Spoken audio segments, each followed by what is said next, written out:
Hey Voorhees, how's it going? It's Patrick Milo. And I'm Reagan Loescher. Coming up, we have Harrison telling us about concerts. We have Chris, who's got a story on ChromeBooks. And coming up is the story of a man whose life changed forever from one moment. Voorhees Now starts now.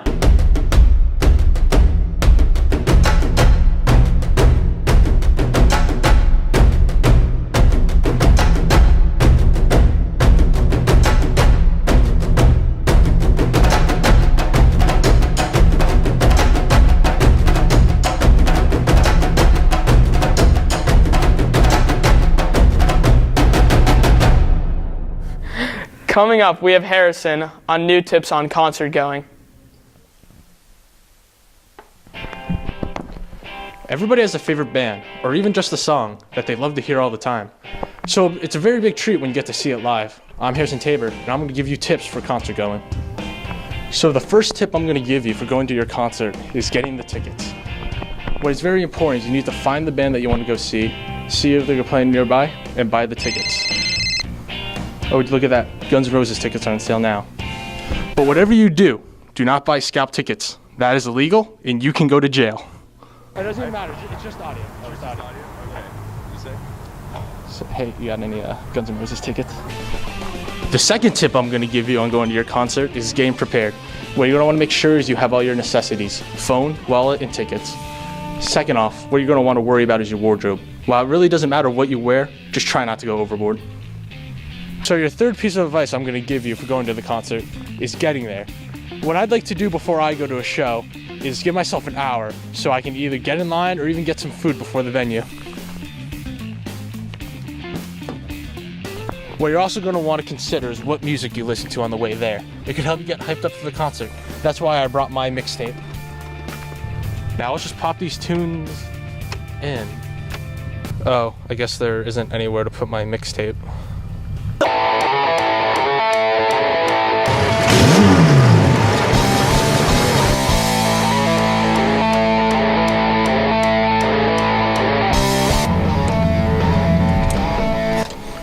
Well, here we're at the venue. Let's go inside.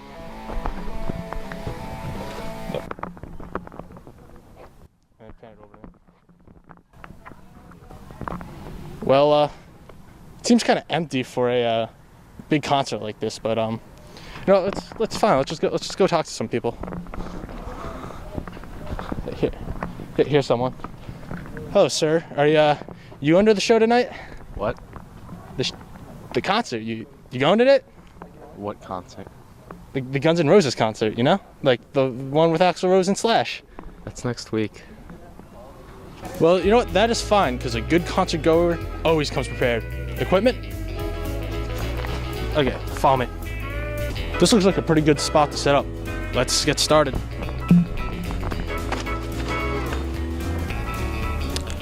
Well, it seems we have a little bit of time before the concert, so I'll give you your fourth and final tip at the concert.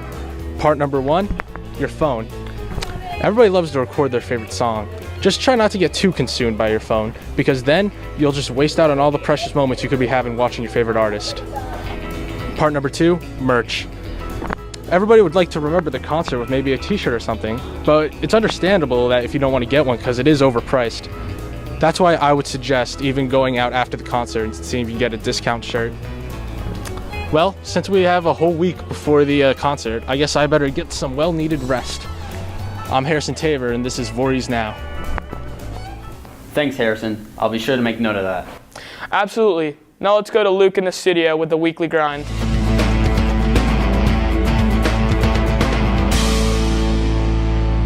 Hey, I'm Luke Martirana, and these are your updates for the week. The Voorhees Student Council is hosting a dodgeball tournament on Friday, November 17th in the main gym. The cost will be $5 per person with teams of 6. Sign-up sheets will be in the main office or see Mrs. Exley or Mrs. Stell. All proceeds will benefit the NJ Student Council charity, America Grows a Row.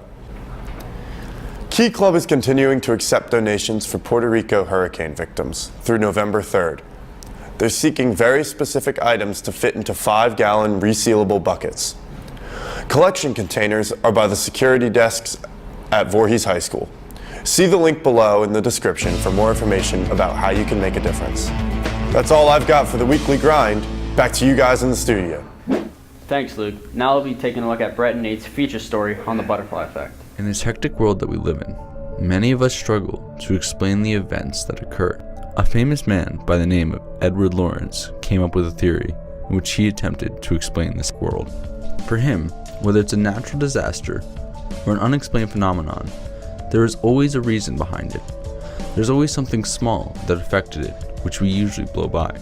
This theory came to be known as the butterfly effect, due to Lorenz's favorite example of a butterfly simply flapping its wings could later turn into a hurricane. That something could be as simple as the start of a domino. And when the domino falls, something else falls. One perfect example of this is someone I personally got to meet, Mr. P, an engineer who has experienced life in a way that has shaped his career and future for an eternity. The way I got started in looking at a career in engineering was back when I was in, I think it was like 11th or 12th grade, and I met my best friend over time. But that's where I first met him. He was taking an independent study science project where he built a robot. I got pulled into him, helping him with the design and the build. He had something called an oscilloscope. Now, I don't know if many people know what an oscilloscope is, but think of the thing you see in sci-fi movies that usually has a round or a rectangular screen on it, and you usually see a squiggly line shown on it.